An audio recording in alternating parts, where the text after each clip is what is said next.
جب ہم مال و دولت اکٹھا کر لیتے ہیں، جمع کر لیتے ہیں، پھر ہمارے اندر نا غرور، تکبر، عناد یہ بہت بھر جاتا ہے۔ پھر کوئی مانگنے آ جائے تو پھر ہم اس کو جناب انسانیت کی نظر سے نہیں دیکھتے، ہم اس کو مانگنے والے کی نظر سے دیکھتے ہیں۔ اور یہ میں حقیقت بتا رہا ہوں، جب کوئی مانگنے والا ہے نا ہمارے پاس، ہم یہ نہیں دیکھتے کہ وہ کس کے نام پہ مانگ رہا ہے، ہم یہ دیکھتے ہیں کہ او بھائی تو ہٹا کٹا ہے، تو صحیح سلامت ہے، تیرے پیر بھی صحیح سلامت ہے، تیرے ہاتھ بھی صحیح سلامت ہے، طاقتور ہے، تو کماتا کیوں نہیں ہے؟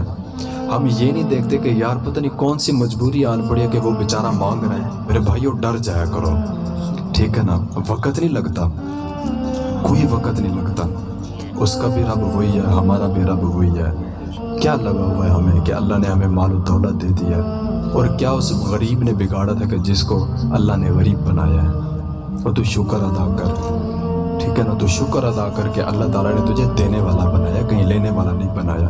تو پوچھ تو صحیح ان کے ساتھ، سفید داڑیاں ہوتی ہیں، سفید پوشی ہوتی ہے، مجبور ہو کے مانگ رہے ہوتے ہیں، ایسا نہ کرنا۔ جب بھی کوئی مانگنے والا آئے نا، اس نیت سے دینا کہ اللہ نے مجھے دیا ہے اور یہ اللہ کے نام پر مانگنے آیا ہے، تو اللہ کے نام پر جتنا دیا جائے اتنا کم ہے۔ گالی نہ دیا کرو یار فقیر کو، جب بھی مانگنے والا آئے نا اس کو دو، اور شکر ادا کرو کہ اللہ نے ہمیں دینے والا بنایا، لینے والا نہیں بنایا۔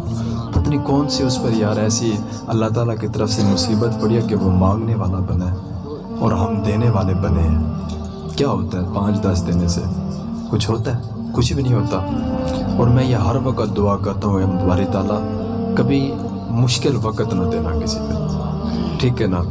جو رزق دینا ہے، جو نصیب میں لکھا ہے نا، وہ خود دے دیا کر۔ تیرے بندے جو ہے نا بڑا ذلیل کر کے دیتے ہیں، حقیقت بات ہے، دیتے نہیں ذلیل کرتے ہیں۔